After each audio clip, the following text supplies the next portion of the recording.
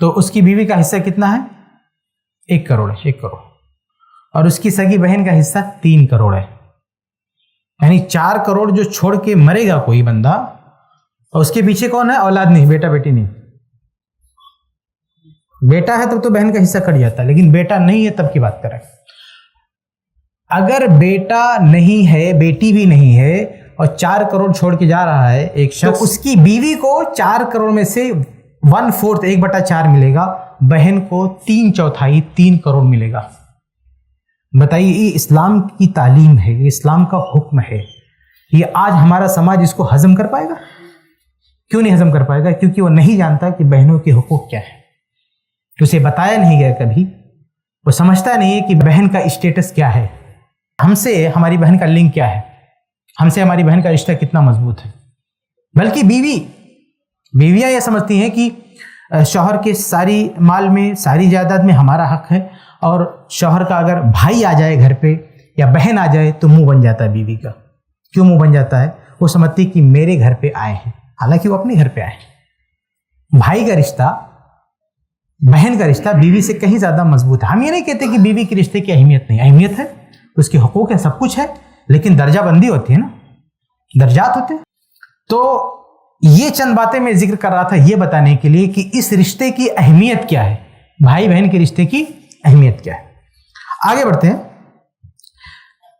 تو پہلا حق کیا ہے؟ پہلا حق یہ ہے کہ بھائی اپنے بہن کے رشتے کی اہمیت کو جانے، جو ابھی تک میں آپ کو بتا رہا تھا کہ ہمارے پریوار میں ہماری بہن کا اسٹیٹس کیا ہے، ایک بھائی کے ساتھ اس کا لنک کیا ہے، اس کو سمجھے، اس کو پہچانے. یہ پہلا حق ہے بھائی کا. دوسرا حق یا دوسری ذمہ داری سمجھ لیں ایک بھائی کے اپنے بہن کے تعلق سے یہ کہ اپنی بہن کی دینی اصلاح، عقیدے کی اصلاح کی فکر کرے. رشتہ کو سمجھنے کے بعد دوسری ذمہ داری کہ اس کے عقیدہ اور دین کا تحفظ کرے، اس کا محافظ ہو. دیکھیے، خاص طور سے آج کے زمانے میں لڑکیاں مرتد ہو رہی ہیں، غیر مسلموں کے ساتھ جو ہے بھاگ جا رہی ہیں، شادی تک کر رہی ہیں. تو یہ ان کا عقیدہ ایمان محفوظ نہیں ہے. تو ایک بھائی کی ذمہ داری یہ ہے کہ خود اپنا عقیدہ ٹھیک کرے اور اپنی بہن کے عقیدے کی بھی فکر کرے، اپنی بہن کو دین سکھائے. کیونکہ اگر دینی رشتہ برقرار نہیں ہے نا تو پھر کوئی مطلب ہی نہیں ہے. اصل رشتہ کس کا ہے؟ دین کا ہے. اگر خون کا رشتہ ہے لیکن دین کا رشتہ کٹ گیا تو پھر خون کے رشتے کی اہمیت نہیں رہ جاتی ہے، بہت معمولی رہ جاتی ہے. اسی لیے وراثت کا قانون ہے کہ اگر ایک آدمی مر گیا اور اس کا بیٹا یا بیٹی کوئی بھی مرتد ہو گیا، دین سے پھر گیا، تو پراپرٹی میں اس کا حصہ نہیں دیا جائے گا اس کو. حالانکہ خون ہے، اس کا خون ہے، اس کا بیٹا ہے یا بیٹی ہے، جو بھی ہے، تو پراپرٹی میں اس کا حصہ ختم ہو جائے گا اگر اس نے دین چھوڑا. اس سے آپ اندازہ کریں کہ اگر کسی بھی رشتے کو نبھانا چاہتے ہو تو سب سے پہلے اس کی دینی حیثیت باقی رکھو، اس کے دین اور عقیدے کی حفاظت کرو.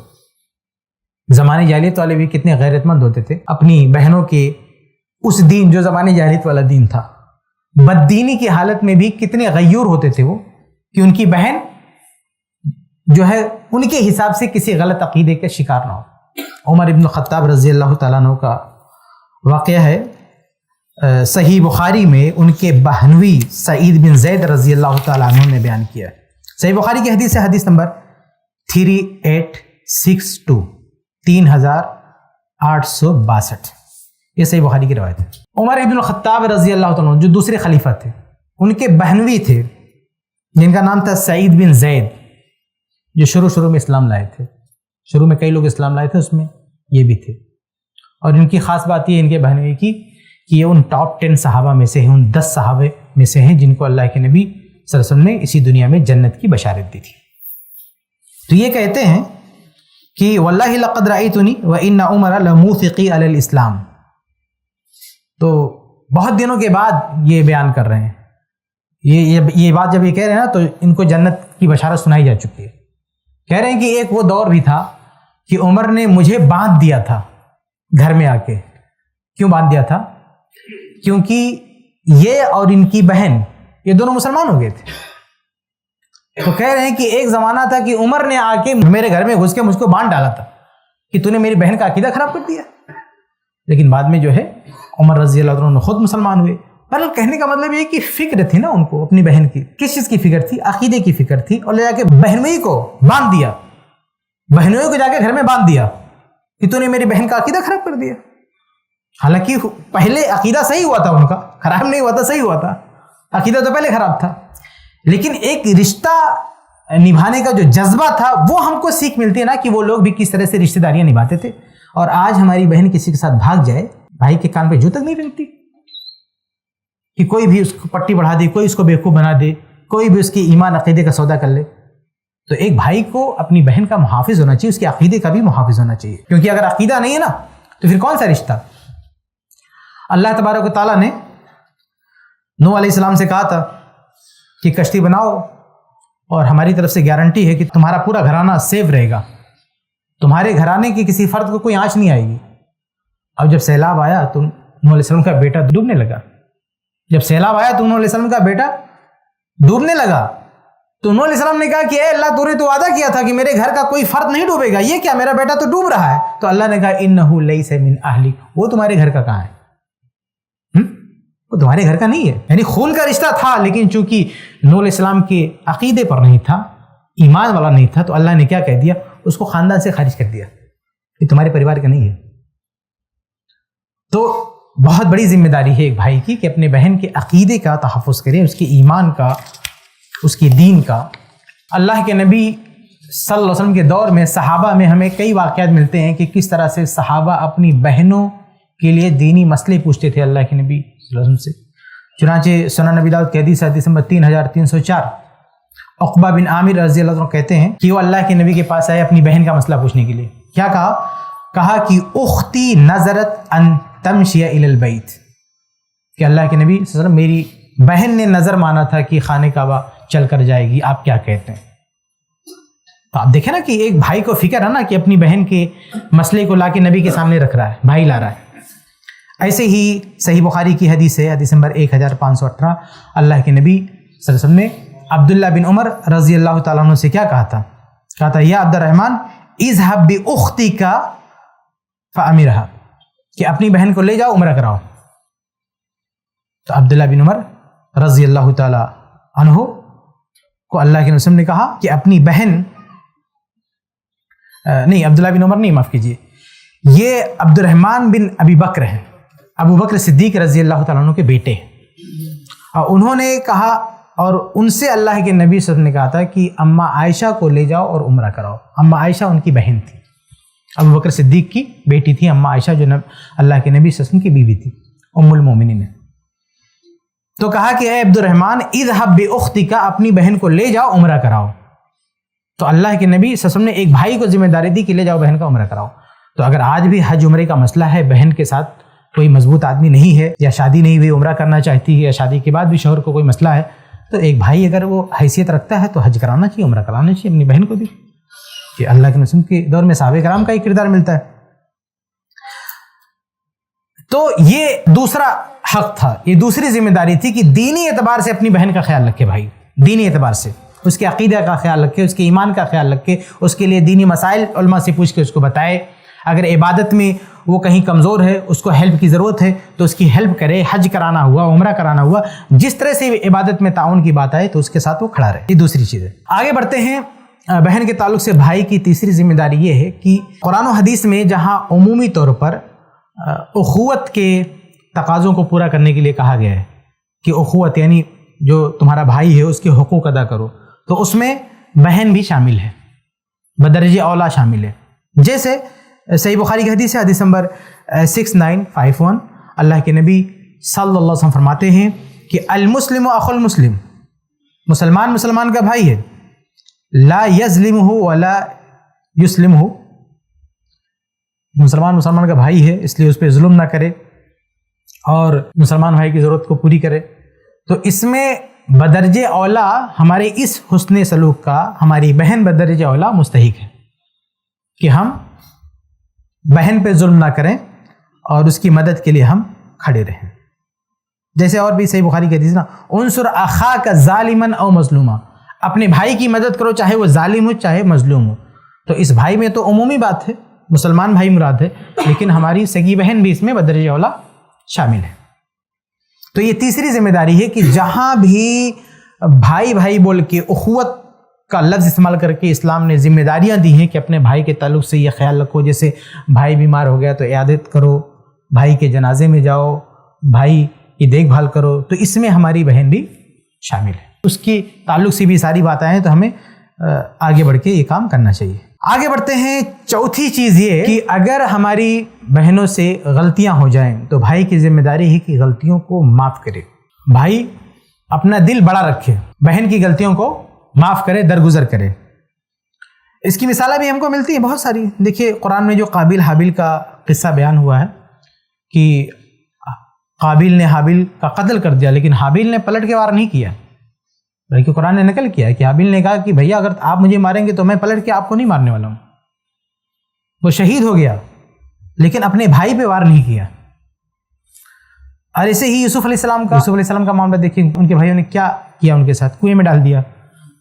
لیکن یوسف علیہ السلام جب بادشاہ بنے اور پاور میں آئے، طاقت میں آئے، تو اپنے سارے بھائیوں کو معاف کر دیا. آج میں کتنے لوگوں کو دیکھتا ہوں کہ اللہ نے ان کو نوازا ہے، اچھی خاصی پراپرٹی ہے اور بہت کچھ دے رکھا ہے. یہ میں اس لیے جانتا ہوں کیونکہ وراثت کے مسئلے میرے پاس آتے رہتے، لیکن اپنے بھائیوں کا ذکر بڑی حقارت سے کریں گے. ہاں کہ میرے ساتھ یہ کیا وہ کیا. ارے کچھ بھی کیا ہو بھائی، آپ کو اللہ نے نواز دیا، آپ کو اللہ نے بڑا بنا دیا، تو اس کا خیال رکھو، اس کو معاف کرو، بھول جاؤ. تمہارے بھائی نے کچھ کیا تمہارے ساتھ تو اس کو درگزر کرو، اس کو دل میں مت رکھو. تمہارا بھائی ہے وہ، کتنا بھی برا کیا ہو. ایک قتل تو نہیں کیا نا تمہارا. یہ قرآن کیا کہہ رہا ہے کہ حابیل کہہ رہا ہے بھیا آپ مجھے مارو گے تو میں پلٹ کے جواب نہیں دینے والا ہوں، میں مر جاؤں گا لیکن میں آپ کو نہیں ماروں گا. اتنا بڑا دل ہے آدم علیہ السلام کے بیٹے کا. تو اگر ایسا کچھ ہو جائے بھائی سے تو اس کو دل میں دبا کے نہیں رکھنا چاہیے. اور خاص طور سے اگر بہن ہے، ہم بہن پہ بات کریں نا، تو بہن سے انتقام والا جذبہ رکھنا یہ تو بہت بیکار چیز ہے. بہن سے اگر کوئی غلطی ہو جائے، کوئی چوک ہو جائے، تو اسے انتقام کی نظر سے دیکھنا اور انتقامی کارروائی کرنا اور بہادری دکھانا اس پہ، یہ اچھی بات نہیں ہے. بلکہ کچھ بھائی، بلکہ یہ کہہ لیں کہ کچھ بدنصیب بھائی تو ایسے بھی ہوتے ہیں کہ جو اپنے بہن سے انتقام کے لیے، بدلے کے لیے ایسی ایسی حرکتیں کر جاتے ہیں جو ان کے لیے جائز بھی نہیں ہے. مثال کے طور پر اسی کرلا ہی میں ایک مسجد میں میرا خطبہ تھا، تو میں نے وراثت پہ خطبہ دیا.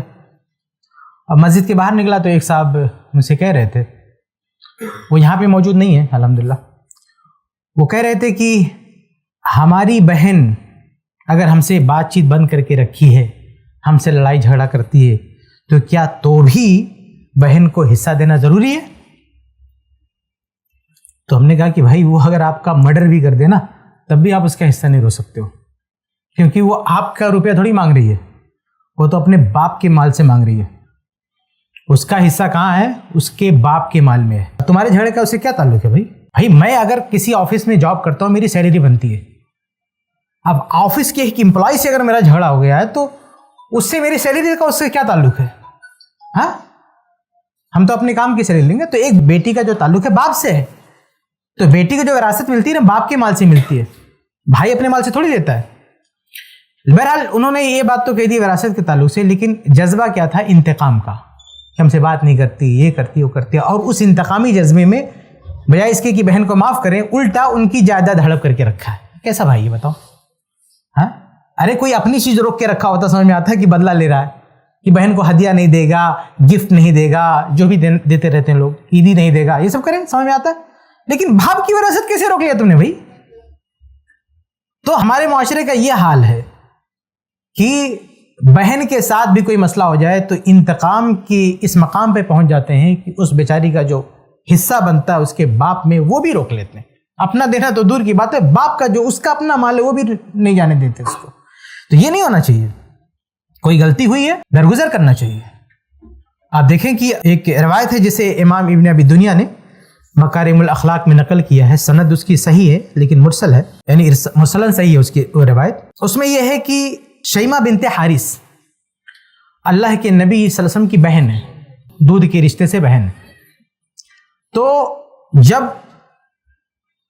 فتح حوازن کا موقع تھا، ایک بڑی لڑائی ہوئی، خوفناک لڑائی تھی. اس جنگ میں مسلمان بہت پریشانی میں تھے. بہرحال مسلمانوں کی فتح ہوئی، جیت ہوئی. تو اس جنگ میں جو قیدی آئے تو ان قیدیوں میں شیمہ بنت حارث رضی اللہ عنہ بھی تھی. تو جب یہ قیدی بن کر آئی، یعنی صحابہ کرام گرفتار کر کے لائے ان کو، تو یہ اللہ کے نبی صلی اللہ علیہ وسلم کے پاس آتی ہیں اور کہتی ہیں کہ انی اختک، میں تو آپ کی بہن ہوں. اللہ کے نبی سے کہتی ہیں کہ میں آپ کی بہن ہوں. حالانکہ وہ حلیمہ کے پاس جو ہے جب بچپن میں اللہ کے نبی صلی اللہ علیہ وسلم دودھ پینے کے لیے وہاں پہ تھے تو انہی کی وہ بیٹی تھیں، تو ساتھ میں کھیلتے کودتے تھے، اور چونکہ ایک ہی ماں کا دودھ پیا دونوں نے، تو اس اعتبار سے کیا اسلامی قانون کے حساب سے دونوں بھائی بہن ہیں. تو وہ پرانی بات تھی، بچپن کی بات تھی، اس کے بعد تو ملاقات ہی نہیں ہوئی. تو اس زمانے کا حوالہ دیا کہ میں تو آپ کی بہن ہوں، آپ نے میری ماں کا دودھ پیا ہے تو میں آپ کی بہن ہوں. اور قیدی بن کر آئی ہیں. قیدی مطلب جنگی مجرم. تو اللہ کے نبی صلی اللہ علیہ وسلم نے کیا فرمایا؟ کہا کہ فما علامت ذالک، اس بات کا کیا ثبوت ہے کہ تم میری بہن ہو؟ اللہ کے نبی نے کہا کہ کیا ثبوت ہے کہ تم میری بہن ہو؟ تو کیا کہا ان کی بہن نے؟ قالت عزت عززتنیھا فی ظہری، کہا کہ میں آپ کو پیٹھ پہ بٹھا کے لے جا رہی تھی، آپ نے یہاں کاٹ لیا تھا، اس کا نشان ابھی بھی ہے. تو اللہ کے نبی صلی اللہ علیہ وسلم نے جب یہ سنا تو فوراً فبسط لہا رداءہ، اپنی چادر بچھایا اور کہا کہ بہن یہاں پہ بیٹھ جاؤ، اور آپ میرے گھر پہ جتنا دن رہنا چاہو تم رہ سکتی ہو، اور اگر اپنے گھر جانا چاہو تو میں تمہارے گھر بھیج دوں گا. تو اللہ کے نبی صلی اللہ علیہ وسلم نے کہا کہ جیسے انہوں نے کہا کہ آپ نے مجھے دانت کاٹا تھا، تو اللہ کے نبی فرماتے ہیں کہ روایت کے الفاظ ہے فعرف رسول اللہ علامت، اللہ کے نبی صلی اللہ علیہ وسلم وہ علامت فوراً پہچان گئے. اور اتنا مطلب چند دن گزرے تھے بچپن کے ایک بہن کے ساتھ، وہ بھی مطلب دودھ کے رشتے سے بہن ہے، لیکن اللہ کے نبی نے اتنی دنوں کے بعد ملاقات ہوئی اور نبی کو جیسے پتہ چلا کہ ہماری بہن ہے، جنگی جو ان کا مسئلہ تھا قیدی کا، اس قید کو ختم کر دیا، چادر بچھائی، بٹھایا اور کہا کہ جتنے دن تمہیں رہنا ہے، تمہیں اگر میرے پاس ہی رہنا ہے پرماننٹ. انہوں نے کہا کہ اگر قال ان احببت فعندی محبت مکرمہ، کہا کہ اگر تم میرے پاس رہنا چاہو تو میں اپنے پاس تمہارے رہنے کا انتظام کر دیتا ہوں. یہ دودھ کی بہن ہے اور اللہ کے نبی. اور آج ہماری سگی بہن اگر سسرال سے چند دنوں کے لیے آ جائے ہمارے گھر پہ تو ہم اسے بوجھ محسوس کرتے ہیں. اور اللہ کے نبی کی یہ بہن، دودھ کی بہن، اللہ کے نبی نے کہا کہ تم جب تک چاہو میرے پاس رہ سکتی ہو، کوئی مسئلہ نہیں ہے. بہر اللہ کے نبی نے ان کو معاف کر دیا، اور ان کی بہن نے کہا کہ نہیں، میں اپنے گھر جانا چاہوں گی. ان کی بہن نے کہا کہ میں اپنے گھر جانا چاہوں گی. تو اللہ کے نبی نے اپنی بہن کو پورے ساز و سامان کے ساتھ سواریاں دیا، غلام دی، باندیا دیا، یعنی پورے تحائف، تحفے تحائف کے ساتھ، پورے آن بان شان کے ساتھ ان کو ودا کیا، بھیج دیا. اللہ کے نبی صحیح سلامت بھیج دیا. تو مطلب یہ کہ اگر کوئی غلطی ہو جائے، کوئی چوک ہو جائے بہن سے، تو ہمیں اس کو درگزر کرنا چاہیے. آگے بڑھتے ہیں. 5واں حق یہ ہے کہ جو مالی حقوق ہیں بہن کے تعلق سے ایک بھائی پر جو عائد ہوتے ہیں، بھائی کی ذمہ داری ہے کہ وہ مالی حقوق جو ہے ادا کرے. اب اس میں مالی حقوق میں کئی چیزیں ہیں. سب سے پہلی چیز ہے باپ کی وراثت. باپ کے مرنے کے بعد باپ کی وراثت میں جو حق بنتا ہے بیٹی کی حیثیت سے بھائی کی بہن کا، بھائی کی ذمہ داری ہے کہ وہ حصہ بہن کو دے دے. آج ہمارے بہت سارے ہم لوگ ہیں اپنے بھائی ہونے کا حق ادا نہیں کرتے، اپنی بہن کا حصہ نہیں دیتے. یاد رہے یہ بات ہو رہی ہے اپنے جیب سے دینے کی بات نہیں ہو رہی ہے، ابا کے مال کو دینے کی بات ہو رہی ہے جو کہ بہن کا ہے. تو پہلا یعنی مالی حقوق میں، یعنی بہن کے تعلق سے بھائی پر جو مالی حقوق عائد ہوتے ہیں، اس میں پہلا حق کیا ہے؟ پہلا حق ہے کہ باپ کی وراثت میں جو بیٹی کا حق ہے اسے دے دے. اگر نہیں مانگے تو بھی دے دے. یاد رہے کہ اگر بہن نے نہیں مانگا، چھوڑ دیا، تو وہ تمہارا نہیں ہو جائے گا. لوگ اس کو رکھ لیتے ہیں، تمہارا نہیں ہوگا، تمہارے بچوں کا بھی نہیں ہوگا. وہ حرام کا مال آپ کے کھاتے میں رکھا رہے گا جب تک کہ آپ لوٹائیں گے نہیں. آپ کے بچے کو بھی اگر ہوش آئے نا تو اسے جو ہے لوٹانا ضروری ہے. وہ کئی نسلوں تک وہ کسی کا نہیں ہو پائے گا. جو بہن کا تو بہن کرے گا. وہ کہہ بھی دینا کہ ہم کو نہیں چاہیے تو بھی آپ کا نہیں ہو جائے گا. وہ اس کا لازمی حق ہے، اس کو دینا پڑے گا آپ کو. بہرحال اس پر انشاءاللہ کبھی الگ سے ہم بات کریں گے کہ کیوں جو ہے بہن کے چھوڑنے سے ہمارا نہیں ہوگا. تو یہ پہلی چیز ہے وراثت. دوسری چیز یہ ہے کہ اگر باپ ہدیہ کر رہا ہے, گفٹ کر رہا ہے, دوسرا مالی حق کیا ہے, بھائی کی ذمہ داری کیا کہ باپ نے کچھ بھی گفٹ کیا, بچوں کو کچھ بھی تحفہ تحائف دیا, تو بھائیوں کی ذمہ داری ہے کہ باپ پہ دباؤ ڈالیں کہ یہ اتنی چیزیں بہن کو بھی ملنی چاہیے. کیونکہ صحیح بخاری کی حدیث ہے, حدیث نمبر 2587. نعمان بن بشیر رضی اللہ عنہ کی لمبی روایت ہے کہ اللہ کے نبی صلی اللہ علیہ وسلم نے جو ہے ان کے سامنے جب یہ مسئلہ آیا تھا کہ باپ نے صرف ایک بیٹے کو دے دیا, تو اللہ کے رسول نے کہا کہ یہ انصاف نہیں ہے, تمہارے پاس اور بچے ہیں تو سب کو برابر برابر دینا ہے. یہ بھی ایک الگ ٹاپک ہے کہ کیوں برابر دینا ہے, اس پر ہم انشاءاللہ کبھی بعد میں بات کریں گے. لیکن اگر باپ کچھ بھی گفٹ کر رہا ہے تو اس کی یہ ذمہ داری ہے کہ وہ سارے بیٹا بیٹی کو برابر برابر دے. لیکن اگر باپ کے پاس جانکاری نہیں تھی, علم نہیں تھا, اور بھائی کے پاس علم ہے, وہ پڑھا لکھا ہے, وہ جانکار ہے, علماء کی باتیں سنتا ہے, اسے پتا ہے کہ ناانصافی کر رہا میرا باپ, تو بھائی کی ذمہ داری ہے کہ باپ کو ٹوکے, باپ کو بتائے کہ ابا ہمیں دے رہے ہو تو ہماری بہن کو بھی, ہمارے آپا کے بھی بنتا ہے. اور اگر باپ مر گیا, دنیا سے چلا گیا اور بھائیوں کو ملا تھا, تو بھی بھائیوں کی ذمہ داری ہے کہ جتنا انہوں نے اپنے باپ سے لیا ہے وہ سب اکٹھا کر کے اور بہن کا بھی حصہ لگا کے دے دیں. یہ وراثت کی بات نہیں کر رہا ہوں میں, تحفے کی بات کر رہا ہوں, جو گفٹ ہے. کیونکہ ایسا کرنے سے ہو سکتا ہے کہ باپ آخرت میں پکڑ سے بچ جائے, ورنہ اللہ تعالیٰ تو اس کو پکڑے گا. باپ نے جو بیٹے کو دیا بیٹی کو نہیں دیا, اس پہ اللہ تعالیٰ معاف نہیں کرے گا, اس کی پکڑ ہوگی. اللہ کہ کوئی نیک کام کیا, اس نے بہت اچھا کام کیا, اللہ معاف کر دے, اللہ کی مرضی. لیکن بہرحال اصل جو رول ہے کہ جو مالی حقوق ہیں, اللہ تعالیٰ قیامت کے دن اس کا حساب کتاب لیتا ہے. تو بھائی کی ذمہ داری ہے کہ باپ اگر ہدیہ دے, تحفہ دے, تو بہن کے لیے بھی مطالبہ کرنا چاہیے. کتنے سارے باپ ہیں, باپ کروڑ پتی ہے, کتنی آسانی سے کہتے ہیں ابا ہم کو کار چاہیے, کار لے کے گھوم رہا ہے, بہن کو دیا کار نہیں دیا نا, تو یہ پاپ ہے, یہ جرم ہے, یہ گناہ ہے. 10 لاکھ کی تم نے کار لی تو 10 لاکھ بہن کے گھر پہ پہنچاؤ, یہ ابا کی ذمہ داری. لیکن اکثر میں دیکھتا ہوں بہت بڑے بڑے گھرانوں میں کہ بیٹا کار لے کے گھوم رہا ہے, بیٹی کو کچھ نہیں ملا. یہ کیا بھائی, آپ کو اللہ نے پیسہ دیا, آپ نے دے دیا بیٹے کو, لیکن بیٹی کو کیوں نہیں دیا آپ نے؟ اس کو زیورات بنا دو کچھ, مطلب اس کے حساب سے اتنا اماؤنٹ بیٹی کو بھی دینا چاہیے. تو یہ بھی بھائی کی ذمہ داری ہے. اس کے علاوہ بھائی کا اگر انتقال ہوتا ہے تو کبھی کبھی بھائی کے مال میں بہن کا حصہ ہوتا ہے. باپ کے مال میں تو ہمیشہ بیٹی کا حصہ ہوتا ہے, لیکن جو بھائی بہن کا رشتہ ہے تو بھائی کے مال میں بھی بہن کا رشتہ ہوتا ہے, اگر بھائی کی مذکر اولاد نہیں ہے تو. مطلب ایک شخص مر گیا, مان لیجیے احمد نام ہے, احمد کا انتقال ہو گیا, انتقال ہونے کے بعد اس کا باپ نہیں ہے, اس کا بیٹا نہیں ہے, تو اس کیس میں اس کی بہن کا حصہ ہے. اس کیس میں چاہے اس کی بیٹی ہو تو بھی, چاہے اس کی بیٹی ہو, اس کی بیوی ہو, اس کی ماں ہو, ان تمام صورتوں میں بہن کا حصہ برقرار رہے گا.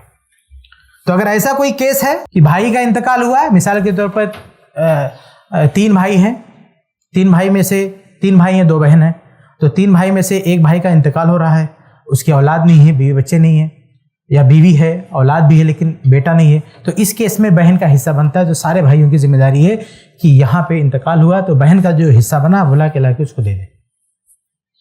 یہ وراثت میں ایسے معاملات میں بہن کا حصہ بنتا ہے بھائی کے مال میں, اگر بھائی کا بیٹا نہ ہو تو. بھائی اگر مرے, اور بھائی کا صرف 2 چیز یاد رکھیے, بھائی مر گیا, بھائی کا باپ زندہ نہیں, بیٹا زندہ نہیں, بس صرف 2 رشتہ یاد رکھیے. کوئی بھی بھائی مرے گا, اگر اس کا بیٹا نہیں ہے, اس کا باپ نہیں ہے, تو اس کی بہن کا حصہ کمپلسری ہوگا. کیا ہے وہ الگ الگ بدلتا رہے گا, دوسرے وارثین کو دیکھ کے اس کا ایک فکس اماؤنٹ نہیں ہے, وہ چینج ہوتا رہے گا جیسے وارثین کی لسٹ ہوگی, لیکن کچھ نہ کچھ تو رہے گا. تو ایسی صورت ہو تو بھائی کی وراثت میں بہن کو حصہ دلانا چاہیے.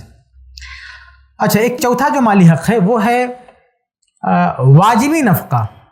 یعنی کبھی کبھی بہن کے خرچے کی ذمہ داری لازمی طور پر بھائی پہ آ جاتی ہے, اس کی دیکھ بھال, پڑھائی لکھائی, شادی بیاہ, یہ پورا جو برڈن ہے وہ بھائی کے سر پہ آ جاتا ہے. یہ کب آتا ہے؟ جب باپ مر جائے, جب باپ کا انتقال ہو جائے. تو باپ کے انتقال کے بعد چھوٹی بہن ہے تو اس کی شادی بیاہ, پڑھائی لکھائی, سارا ٹینشن باپ سے منتقل ہو کے اس کے سر پہ آ جاتا ہے. اور یہ احسان نہیں, یہ فرض ہے, یہ ذہن میں رکھیے گا. قرآن میں اللہ تعالیٰ نے کہا نا کہ سورہ بقرہ آیت نمبر 233 میں کہ علی الوارث مثل ذالک, کہ جو بھی کسی کا وارث بنتا ہے تو اس کے سارے خرچے کا وہ ذمہ دار ہوتا ہے. تو اگر باپ مر گیا تو بہن کی وراثت، اگر بہن کے پاس کچھ ہے تو وارث کون بنے گا؟ بھائی بنے گا. باپ ہوتا تو باپ بنتا.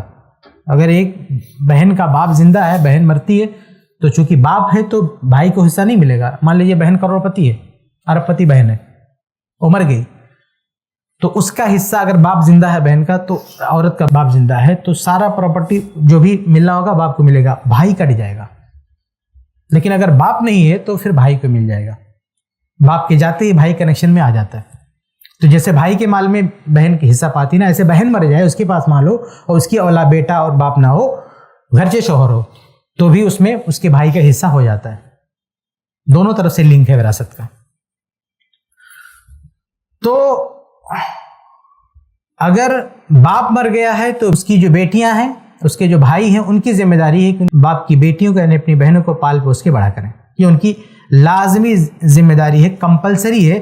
یہ کوئی احسان نہیں ہوگا، یہ ان کی ذمہ داری ہے. اس سے وہ بھاگ نہیں سکتے. اس کی اگر مثال آپ کو دیکھنا ہو تو صحیح بخاری میں اس کی مثال بھی موجود ہے. صحیح بخاری حدیث نمبر 4052 4052. جابر رضی اللہ تعالیٰ عنہ کہتے ہیں کہ جب میں نے شادی کی تو اللہ کے نبی صلی اللہ علیہ وسلم نے پوچھا کہ ماذا ابکرن ام سیبن، کہ جابر رضی اللہ تعالیٰ عنہ تم نے شادی کر لی ہے تو تم نے باکرہ سے شادی کی ہے، کنواری سے، یا سیبہ سے جو بڑی عمر کی عورت ہے، تجربہ کار، یا ایک بار اس کی شادی ہو گئی اس سے تم نے شادی کی ہے؟ تو انہوں نے کہا سیبن، میں نے ایک بڑی عمر کی لڑکی سے شادی کی ہے جس کی پہلے کہیں شادی ہو چکی تھی. تو اللہ کے نبی نے کہا کہ فحل جاریتن، تم نے کنواری لڑکی سے شادی کیوں نہیں کیا؟ تم تو نوجوان ہو تو اپنی عمر کے حساب سے دیکھنا چاہیے تھا. اور اچھا یہ کیوں کہا اللہ کے نبی صلی اللہ علیہ وسلم نے، جبکہ اللہ کے رسول نے خود جو شادیاں کی ہیں عمر برابر نہیں ہے؟ یہ اس لیے کہ جابر رضی اللہ تعالیٰ عنہ اس ٹائم بہت غریب تھے. ان کے ابا جو گئے تھے نا تو وراثت چھوڑ کے نہیں گئے تھے، مائنس میں گئے تھے. ان کے ابا شہید ہو گئے تھے، تو جب جنگ پہ جا رہے تھے تو ان کے ابا نے کہا تھا کہ بیٹا میں جنگ پہ جا رہا ہوں، مجھے نہیں لگتا کہ میں زندہ واپس آؤں گا. بہت اللہ والے تھے، بہت بڑے بزرگ تھے، بزرگوں کو کچھ احساس ہو جاتا ہے اللہ کی طرف سے. تو کہا کہ بیٹا میں جنگ پہ جا رہا ہوں، مجھے نہیں لگتا کہ میں زندہ واپس آؤں گا، تو اگر میں نہیں آیا زندہ تو میرا جو قرض ہے وہ چکا دینا تم، اور یہ جو تمہاری بہنیں ہیں، 9 بہنیں تھیں، ایک نہیں 9، کا ان کی دیکھ بھال کرنا، ان کا خیال رکھنا. تو اب جب وہ واقعی ان کا انتقال ہو گیا، شہید ہو گئے، شہادت کے بعد جابر رضی اللہ تعالیٰ عنہ بہت پریشان تھے. ایک تو بڑی مشکل سے اپنے ابا کا قرضہ چکایا انہوں نے، اور اس میں اللہ کے رسول نے بھی اچھی خاصی مدد کی تھی، کافی مدد کی تھی اللہ کے رسول نے کی. اور پھر مسئلہ یہ آیا بہنوں کی پرورش کا کہ اتنی ساری بہنیں ہیں، ان کو پال پوس کے جو ہے بڑا کرنا ہے. تو جابر رضی اللہ تعالیٰ عنہ نے اپنی ان بہنوں کی خاطر، 1 2 نہیں 9 بہنیں تھیں، اپنی ان بہنوں کی خاطر، چونکہ سارا پیسہ ختم ہو چکا تھا، قرضہ چکانے کے بھی پیسے نہیں تھے، وہ اللہ کے رسول نے مدد کی تب جا کے ان کا قرضہ ادا ہوا. تو ظاہر ہے کہ جب یہ حالت ہو تو 2 شادی کہاں سے کریں گے؟ پیسہ بھی اہم رکھتا نا، 2 شادی کرنے کے لیے پیسے بھی چاہیے. تو اللہ کے نبی صلی اللہ علیہ وسلم کو یہ احساس تھا کہ یہ صاحب مشکل سے 1 شادی کر پائیں گے. جب ایک ہی شادی کرنا ہے تو اپنی عمر کے حساب سے کرو، 2 3 کرنا ہے تو چاہے جو ہو، کوئی مسئلہ نہیں. اس لیے اللہ کے نبی نے کہا تھا کہ تم نے کنواری سے شادی کیوں نہیں کیا؟ ورنہ بڑی عمر کی لڑکی سے شادی کرنا کوئی جرم نہیں ہے. لیکن ان کی کنڈیشن ایسی تھی کہ لگتا تھا ایک ہی شادی کر پائیں گے، تو کہا کہ تم نے کنواری سے کیوں نہیں کیا؟ تو انہوں نے جو وجہ بتائی نا، دیکھیے اللہ کے نبی کیا کریں کہ کنواری سے شادی کیوں نہیں کیا. اب وجہ کیا بتائی؟ کہا کہ اے اللہ کے رسول ان ابی قتل یوم احد، کہ میرے والد جنگ احد میں شہید ہو گئے، وَاخْتَرَكَ 9 بنات، اور 9 بیٹیاں چھوڑ کر گئے ہیں، كُنَّ لِي 9 اخوات، جو میری 9 بہنیں ہیں. تو فَكَرِهْتُ أَنْ أَجْمَعَ إِلَيْهِنَّ جَارِيَةً خَرْقَهَا مِثْلَهُنَّ، مجھے یہ اچھا نہیں لگا کہ میں میری جو بہنیں ہیں انہی جیسی ایک اور لڑکی لا کے اس میں ڈال دوں. یعنی ایک تو 9 ہے، تو اگر کسی کنواری سے شادی کروں گا، اس زمانے میں کم عمر میں بھی شادی ہوتی تھی، 9 سال میں 10 سال میں 12 سال میں لڑکیوں کی شادی ہو جاتی تھی. تو اس عمر کی تو ان کی بہنیں تھیں، تو بولے کہ میں اگر اس عمر کی بیوی لاتا تو میری بیوی اور میری بہنیں سب جو ہے برابر ہو جاتی، تو میری بہنوں کی دیکھ بھال کون کرتا؟ تو کہا کہ اس لیے میں نے وَلَكِنْ امرأتن تمشطہن وتقوم علیہن، لیکن میں ایسی بیوی چنا جو ان کو کنگھا کرے، نہلائے دھلائے اور ان کو سکھائے پڑھائے. یعنی اپنی بیوی لائے تھے وہ حقیقت میں، لیکن بیوی سے زیادہ اپنی بہنوں کے لیے ایک ماں لائے تھے کہ جو ان کی بیوی اپنی بہنوں کے لیے ماں کا کردار نبھا سکے۔ اللہ کے نبی صلی اللہ علیہ وسلم نے جب یہ سنا تو کیا کہا اصبتا، جابر تم نے بہت اچھا کیا، تم نے بہت اچھا کیا۔ اب آج کل کی جو ماڈرن بیویاں ہیں کیا ڈائلاگ بولتی ہے کہ سسرال والوں کی خدمت کرنا ہمارا کام نہیں ہے۔ یہ بیوی تھی نا، اپنے شوہر کی 9 بہنوں کو پال رہی ہے۔ بیوی نے کہا کہ میں تمہاری بیوی ہوں، تمہاری بہنوں کا ٹینشن میں کیوں سنبھالوں؟ بلکہ اللہ کے نبی نے بحیثیت نبی جابر کو ٹوکا، اے جابر تم بیوی لائے ہو کہ اپنی بہنوں کی ماں لے آئے ہو؟ ہاں، اللہ کے نبی صلی اللہ علیہ وسلم نے جابر رضی اللہ عنہ کو ٹوکا کہ تمہاری بیوی ہے، تمہارے بہنوں کی نوکر ہے وہ، بلکہ کہا اصبت، اے جابر تم نے بہت اچھا کیا۔ اسے پتہ چلتا ہے کہ بیویوں سے اگر کوئی شوہر کام لیتا ہے اپنے ماں باپ کے لیے، اپنے بھائی بہنوں کے لیے جو شریعت کے دائرے میں ہے، تو اس سے ان کو انکار نہیں کرنا چاہیے۔ اس میں ضابطہ یہ ہے نا کہ جو ذمہ داری شوہر کے سر پہ پڑ جائے اس میں بیوی کو ہاتھ بٹانا چاہیے۔ جیسے باپ کا انتقال ہو گیا تھا، بہنیں بے سہارا تھیں، بھائی کے گھر کے علاوہ کوئی گھر نہیں تھا، وہ کہاں جاتی؟ تو چونکہ وہ ساری بہنوں کی ذمہ داری بھائی کے سر پہ تھی، تو شوہر کے سر پہ جو ذمہ داری آ جائے، چاہے اس کے بھائی کا مسئلہ ہو، چاہے اس کی بہنوں کا مسئلہ ہو، چاہے اس کے ماں باپ کا مسئلہ ہو، بیوی کو اس میں ہاتھ بٹانا چاہیے۔ جیسے ایک باپ ہے، باپ بوڑھا ہو گیا، اگر باپ مان لیجیے جوان ہے اور اچھا خاصا سیٹ ہے، کئی بھائی ہیں، اپنا آرام سے رہ رہا ہے، تو ٹھیک ہے، بیوی رہے الگ لے کے شوہر کو، کوئی مسئلہ نہیں ہے۔ لیکن ایک باپ کا ایک ہی بیٹا ہے، ایک ہی بیٹا ہے۔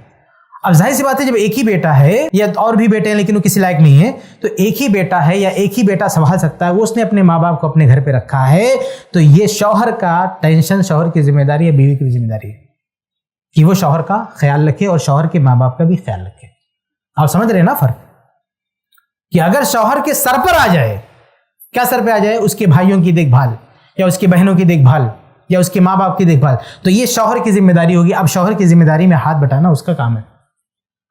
ہاں، اگر بلا وجہ لالا کے گھر میں مہمان پالے، دنیا بھر کی بازار لگا کے رکھے اور شوہر سے کہے، بیوی سے کہے خدمت کرو، تو بیوی وہاں پہ ٹوک سکتی ہے، اس کا حق ہے۔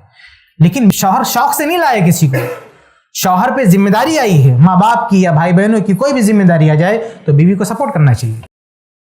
ٹھیک ہے، تو بہرحال ہمارا ٹاپک یہ تھا کہ بہنوں کے لیے مالی حقوق جو بھائی پر عائد ہوتے ہیں، تو اس میں اگر بہن اس حالت میں آ جائے کہ باپ کا انتقال ہو چکا ہے، بے سہارا ہے بہن، تو پھر بھائی کے اوپر ساری ذمہ داری آتی ہے۔ اس کے علاوہ دیکھیے عطیات یعنی تحفے تحائف بھی ایک بھائی کی ذمہ داری ہے کہ بہن کو دیتے رہنا چاہیے۔ اللہ نے نوازا ہے جس سے سب کو آپ کھلاتے ہیں، اسے بہن کو بھی دینا چاہیے۔ سنن نسائی کی روایت ہے، اللہ کے نبی صلی اللہ علیہ وسلم فرماتے ہیں کہ ید المعطی العلیٰ، کہ جو دینے والا ہاتھ ہوتا ہے نا وہ بلند ہوتا ہے، تو اپنے ہاتھ کو دینے والا بناؤ، لینے والا نہیں، دینے والا بناؤ۔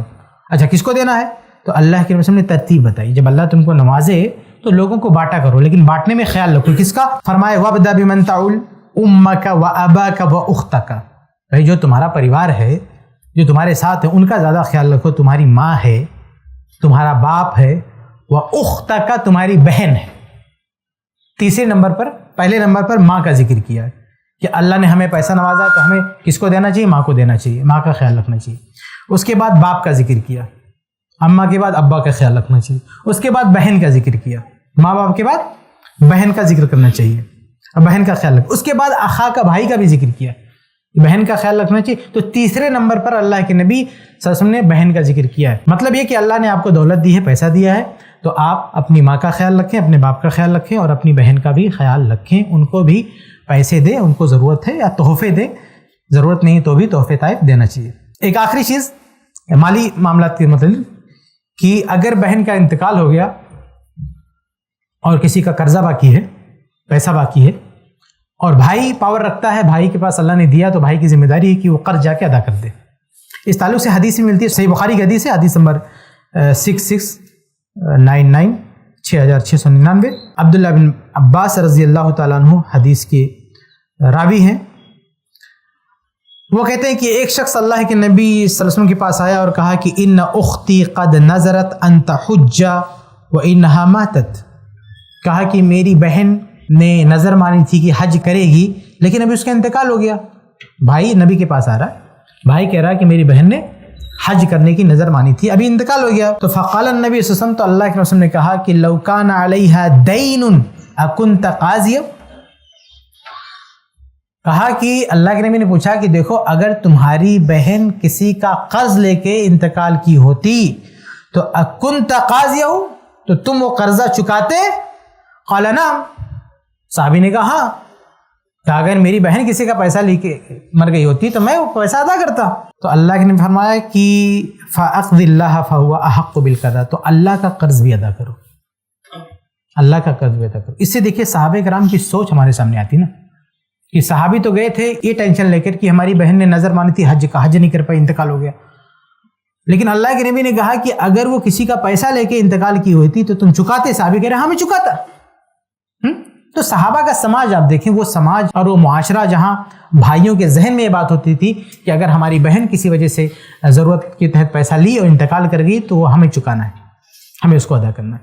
آج یہ ساری بات، یہ جو مالی معاملات ہیں، کس بھائی کو اس کا خیال ہے بھیا؟ تو یہ میں آپ کے سامنے اصل میں یہ 5ویں چیز ذکر کر رہا تھا، بھائی کا 5واں حق، مالی معاملات. تو اس مالی معاملات میں بھی میں نے 6 پوائنٹ آپ کے سامنے رکھ دیے. پہلا، باپ کی وراثت میں حصہ دلائے. دوسرا، باپ اگر گفٹ دے رہا ہے، ہدیہ دے رہا ہے تو اس میں بھی بہن کو دلائے. تیسرا، بھائی کوئی مر گیا، اس کا بیٹا نہیں ہے، باپ نہیں ہے، تو اس میں بہن کا جو حصہ بنتا ہے وہ دلایا جائے. چوتھا، اگر بہن اس کنڈیشن میں آ گئی ہے کہ باپ نہیں ہے، اس کا شوہر نہیں ہے، کوئی دیکھ بھال کرنے والا نہیں ہے، تو بھائی اس کا خرچہ سنبھالے. اور 5واں، تحفے طائف اللہ نے نوازا ہے تو تحفے طائف بھی بہن کو دے. چھٹا، اگر بہن مقروض ہے، قرضہ لے کر وفات پا گئی ہے تو قرضہ بھائی چکائے. یہ 6 مالی حقوق ہو گئے، صرف مالی حقوق 6 ہو گئے. تو یہ 5واں پوائنٹ میں آپ کے سامنے رکھ رہا تھا کہ ایک بھائی پر بہن کے تعلق سے مالی حقوق کیا ہوتے ہیں. 6 حقوق ہوتے ہیں جو آپ کو بتائے گئے. آگے بڑھتے ہیں. چھٹی چیز کہ ایک بھائی کو اپنی بہن کی ترقی کے لیے بھی کوشش کرنا چاہیے. اگر بھائی کسی بڑے مقام پر پہنچا ہے، کسی بڑی پوسٹ پر ہے، تو اسے چاہیے کہ اپنے بھائی بہنوں کا بھی خیال رکھے، اپنی بہن کو بھی سپورٹ کرے. دیکھیں موسیٰ علیہ السلام کو جب اللہ تعالیٰ نے نبی بنایا تو موسیٰ علیہ السلام نے اللہ تعالیٰ سے کیا دعا کی؟ کہا کہ اے اللہ تعالیٰ وَجَعَلْ لِي وَزِيرًا مِّنْ أَهْلِي ہارون اخی، کہ میرے بھائی ہارون کو بھی میرا ساتھی بنا دے، اسے بھی نبی بنا دے. اللہ تعالیٰ نے نبی بنا دیا. تو اگر کسی مقام پر آدمی ہے تو اپنے بھائی بہن کے لیے بھی کوشش کرے کہ اسے بھی اس مقام سے، اس منصب سے فائدہ پہنچائے. آپ دیکھیں ام حبیبہ رضی اللہ تعالیٰ عنہ، صحیح بخاری کی روایت، حدیث نمبر 5372.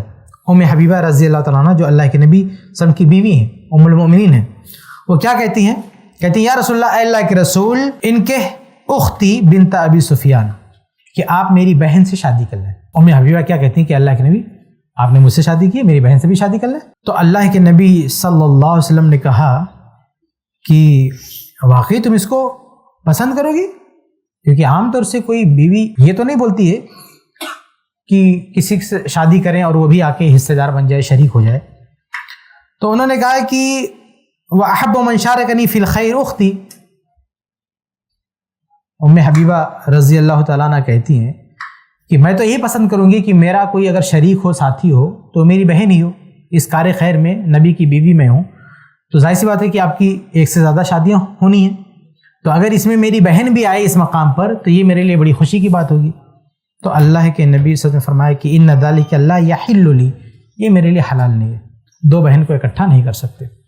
لیکن بہرحال اس روایت سے پتہ کیا چلتا ہے کہ ایک بہن نے خیال رکھا اپنی بہن کا کہ نبی کی بیوی اتنے بڑے مقام پر ہیں، تو انہوں نے سوچا کہ میری سفارش سے میری بہن کو بھی یہ مقام مل جائے. جیسے موسیٰ علیہ السلام نبی تھے اور اپنی سفارش سے اپنے بھائی کو بھی نبی بنا دیا. تو ایسے ہی اگر کسی اچھی پوسٹ پر ہے اور مدد کی ضرورت پڑے یا کسی طرح سے ترقی کی ضرورت پڑے تو اپنی بہنوں کی بھی مدد کرنی چاہیے. ہاں، جیسے ہمارے یہاں دیکھیں کبھی کبھی بھائی کسی بھی بڑے سے بڑے پوسٹ پر ہوتا ہے، کبھی ہو سکتا ہے جج ہے، وکیل ہے، ہاں، کسی اسکول میں بہت بڑی پوسٹ پر ہے. تو ایسے موقع پہ وقت ایسا آ سکتا ہے کہ اس کی بہن کے بچوں کا داخلہ ہوا اسکول میں یا اس کا کوئی مسئلہ ہوا، ایسے مسائل آتے رہتے ہیں. تو بھائی اگر کسی بڑے پوسٹ پر ہے تو اسے اپنی بہنوں کا خیال رکھنا چاہیے. جیسے اللہ کے نبی صلی اللہ علیہ وسلم کی بہن کا واقعہ دیکھیے، آپ کمانڈر تھے، سمجھیے فوج کے سربراہ تھے نبی صلی اللہ علیہ وسلم، لیکن بہن قیدی بن کر آئی، اللہ کے نے آزاد کر دیا، ان کو رہا کر دیا، بلکہ مال و دولت سے بھی نوازا. آگے بڑھتے ہیں. 7واں حق، میں 10 آپ کے سامنے گناؤں گا، میں 7 تک پہنچے ہم انشاءاللہ. 7واں حق یہ ہے کہ بہن کی حفاظت کے لیے فکر مند رہیں. ایک بھائی کی یہ سب سے بڑی ذمہ داری، سب سے اہم ذمہ داری کہ بھائی کو اللہ تبارک و تعالیٰ نے مردوں کو طاقت دی ہے، ان کو قوت دی ہے، اور یہ سب سے اہم ذمہ داری ہے کہ اللہ تعالیٰ نے مردوں کو طاقت دی ہے، ان کے بازوؤں میں دم ہے، مرد ہیں تو طاقتور ہیں، تو اپنی بہن کی حفاظت کے لیے کھڑے رہیں. بہن کے ساتھ کوئی اگر کوئی بدماش پریشان کر رہا ہے، کسی طرح کی کوئی ایسی مسئلہ ہے، تو بھائی کو فوراً جا کے اپنے بہن کے ساتھ کھڑا ہونا چاہیے کسی بھی معاملے میں. دیکھیں ایک روایت ہے کہ ایک بھائی نے کیسے اللہ کے نبی صلی اللہ علیہ وسلم کے سامنے اپنی بہن کے دفاع کے لیے آواز اٹھائی.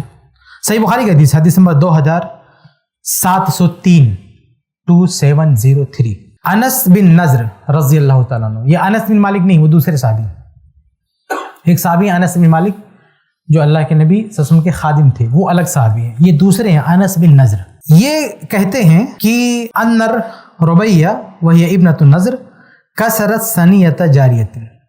یہ کہتے ہیں کہ میری ایک بہن تھی جس کا جھگڑا ہو گیا پڑوسی لڑکی کے ساتھ، تو میری بہن نے اس کے دانت توڑ دیے.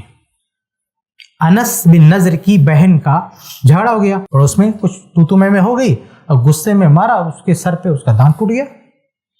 اب جب دانت ٹوٹ گیا تو اس کے گھر والے اللہ کے نبی کے پاس آئے، اللہ کے نبی کے پاس آئے. فطلبوا العرش، تو نبی کے پاس آئے اور کہا کہ ہمیں انصاف چاہیے.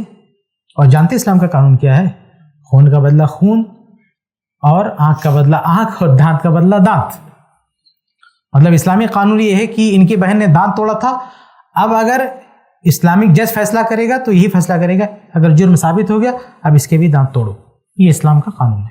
آپ نے کسی کی آنکھ پھوڑی تو آپ کی آنکھ پھوڑی جائے گی، یہ اسلام کا قانون ہے. تو اللہ کے نبی صلی اللہ علیہ وسلم کے پاس جب یہ لوگ آئے تو انہوں نے کہا کہ ہمیں بدلہ چاہیے.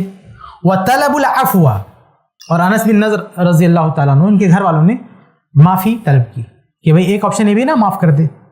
تو اگر مظلوم معاف کر دے تو اسلامی حکومت سزا نہیں دے گی اس کو، اسلامی عدالت سزا نہیں دے گی. اگر وہ کیس ودرا کر لینا، بولے کہ مجھے بدلہ نہیں چاہیے، تو اسلامی عدالت وہ سزا معاف کر دے گی، چھوڑ دے گی اس کو، چاہے کسی کا مرڈر ہی کیا ہو، چاہے کسی کا خون کر دیا ہو کسی نے. تو اگر جس کا خون ہوا ہے اس کے بال بچے بولتے ہیں کہ ہمیں بدلہ نہیں چاہیے، تو اسلامی کورٹ بھی اس قاتل کو چھوڑ دے گی. یہ اسلام کا بڑا خوبصورت نظام ہے بھائی، کہ معافی تلافی کا حق اسلام نے کس کو دیا ہے؟ مظلوم کو دیا ہے، ملک کے سربراہ کو بھی نہیں دیا ہے. ہمارے یہاں کسی کو پھانسی کی سزا ہو جائے تو جو صدر جمہوریہ اس کے پاس اپلیکیشن دو، آپ رحم کی درخواست دو، آپ ہمیں معاف کر دو. آپ کیوں معاف کرو گے بھائی جس پہ اتیاچار کیا وہ لوگ معاف کریں نا. اب سعودی خاندان میں ایک شخص تھا، اس نے مار دیا تھا کسی کو، اور سعودی حکومت نے، سعودی کورٹ نے فیصلہ دیا کہ اس کو قتل کر دیا جائے بدلے میں. اب جب قتل کی سزا ہوئی تو اس کے گھر والے، جبکہ وہ شاہی خاندان کا ہے، اس کے سارے گھر والے مظلوم کے گھر پہ جا کے شور مچا رہے ہیں، رو رہے ہیں، اور مال و دولت دے رہے ہیں کہ بھیا ہمیں معاف کر دو، معاف کر دو. بادشاہ کے پاس نہیں جا رہے ہیں، سعودی بادشاہ کے پاس نہیں جا رہے ہیں کہ ہمیں اس کو معاف کر دو. آپ سوچیں کہ ایک مظلوم کو اسلام نے کتنا پاور دیا. جو کنگ ہے، بادشاہ ہے، وہ حق نہیں رکھتا ہے کہ سزا معاف کر دو. سارے لوگ اس کے دروازے پہ گئے، جو ایک فقیر ہے، مطلب معمولی شخص ہے. قاتل کون ہے؟ بادشاہی خاندان کا قاتل، اور جس کا قتل ہوا وہ ایک معمولی شخص ہے. لیکن قانون ایسا کہ وہ سب لوگ اس کے گھر پہ جا کے بولتے ہیں کہ میں معاف کر دو، معاف کر دو، معاف کر دو، اور بالآخر وہ نہیں معاف کرتا ہے، اس کی گردن مار دی جاتی ہے. فیس بک پر آپ نے دیکھا ہوگا یہ سب خبر، کتنے لوگ کمنٹ کرتے ہیں کہ معاف کر دینا چاہیے، معاف کر دینا چاہیے تھا. بھائی یہ کمنٹ کرنے کا ہم کو حق نہیں ہے. کہ اللہ نے جب مظلوم کو دیا نا تو اس کو فیصلہ لینے دو، اس طرح سے نہیں بات کرنا چاہیے. اللہ تعالیٰ نے جو قانون بنایا نا، قانون کے سامنے جھک جاؤ. جب اللہ نے پاور ڈیسیزن اس کو دیا ہے مظلوم کو، تو ہم کون ہوتے کمنٹ کرنے والے؟ ارے بھائی وہ ملک کے بادشاہ کو حق نہیں ہے اور تم آئے ہو کمنٹ میں بولنے کے لیے معاف کر دینا چاہیے. اور ایسے پیسہ لے کے معاف کرتے پھریں تو ہر کوئی قاتل بن جائے. کل کو یہ نظام بن جائے تو اگر ایسے معاف کر دیں پیسہ لے کے، تو کل کو دوسرا مالدار بھی سوچے گا کہ اس کو مار کے پیسے سے تول دوں گا. لیکن انہوں نے نہیں معاف کیا تو ایک سبق گیا، ایک میسج گیا نا کہ تمہارا پیسہ تمہیں بچا نہیں سکتا. بہرحال بات دوسری طرف جا رہی. میں یہ واقعہ بیان کر رہا تھا کہ دانت توڑ دیا. انس رضی اللہ تعالیٰ عنہ کی بہن نے دانت توڑ دیا تو ان لوگوں نے کیا کہا کہ بدلہ چاہیے. فاتوا النبی صلی اللہ علیہ وسلم فامرهم بالقصاص، تو اللہ کے نبی صلی اللہ علیہ وسلم کے پاس آئے تو اللہ کے رسول نے